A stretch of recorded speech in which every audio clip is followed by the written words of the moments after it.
नाशिक येथील काळाराम मंदिरमध्ये मागासवर्गीयांना प्रवेश नाकारण्याबद्दलचे पत्रक काढण्यात आले आहे. ते रद्द झाले पाहिजे. नागपूर येथील दीक्षाभूमीमध्ये अंडरग्राऊंड पार्किंगची सुविधा करण्यात येत आहे.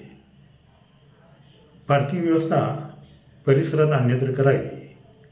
आणि तिसरे म्हणजे पुणे येथील ड्रग्ज अँड ड्राईव्ह प्रकरणी बालगुन्हेगारांना जी शिक्षा सुनावण्यात आली ती शिक्षा इतरही बालगुन्हेगारांप्रमाणे हवी होती.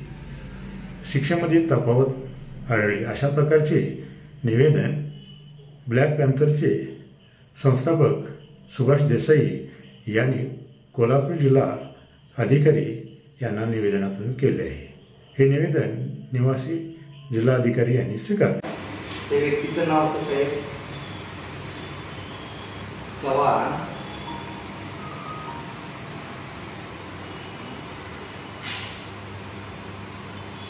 प्रथमेश दादा संदीप चव्हाण. आता भारतीय राज्यघटनेच्या कलम 14 नुसार कायदा सर्वांना समान आहे. जर एखादी कृत्य चुकीचं केलं, आता मी जिल्हाधिकारी कार्यालयात लिहित आहे, मी RDCच्या केबिनमध्ये बसलेलो आहे, याची भावना आणि याची जाणीव ठेवून आम्ही आत येत असतो. आम्ही नुसतं टी व्ही साईडून बघत नसतो, तर त्या खुर्चीवरचा सन्मान, या पाठीमाग असणाऱ्या त्या सिम्बॉलला सन्मान करून इथे येणारा प्रत्येक नागरिक, आम्हीच नाही प्रत्येक जण इथे येतो.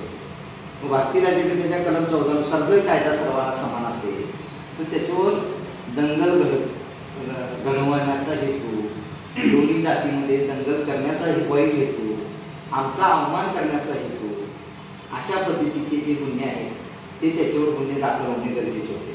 परंतु या राज्याचे उपमुख्यमंत्री आणि गृहमंत्री फडणवीस साहेबांनी त्याला सांगितलं आहे असलं परत काय करायला, म्हणजे बारक्या पोरांना कुठं तर काहीतरी घरात केल्यानंतर आपण गरडावून देतो, तसा पद्धतीचं त्यांनी केलेलं कृत्य, त्याचा निषेध करतो.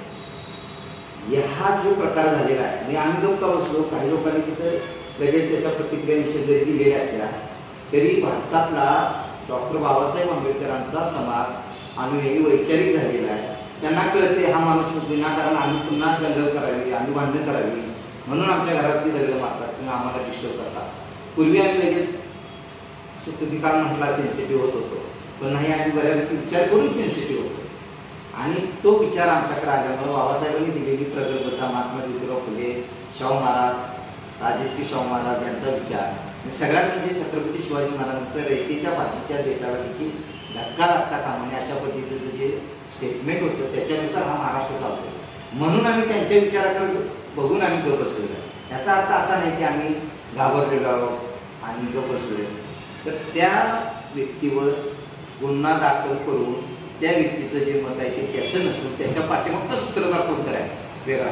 आम्हाला जेवढेंद्र कवाडे सर सांगायचे आणि मी माझ्या वाचनात असं आलेलं आहे की एखाद्याला जर सांगितले की नाही TG साहेबांची किंवा वाघमोडे साहेबांच्यावर दगड मार, एखाद्या दारोद्याला सांगितले की ते काय संध्याकाळच्या क्वार्टरसाठी ते दगड मारते, मग त्यावेळी सांगितलेलं आहे की ज्याने दगड मारला त्याला काही करायचं नाही, ज्याने दगड मारायला लावलेला आहे तो शोधून काढणं गरजेचं आहे. तर त्याच्या पाठीमागचा ब्रेन शोधून काढणं गरजेचं आहे आणि तो कालावधी आमची मागणी.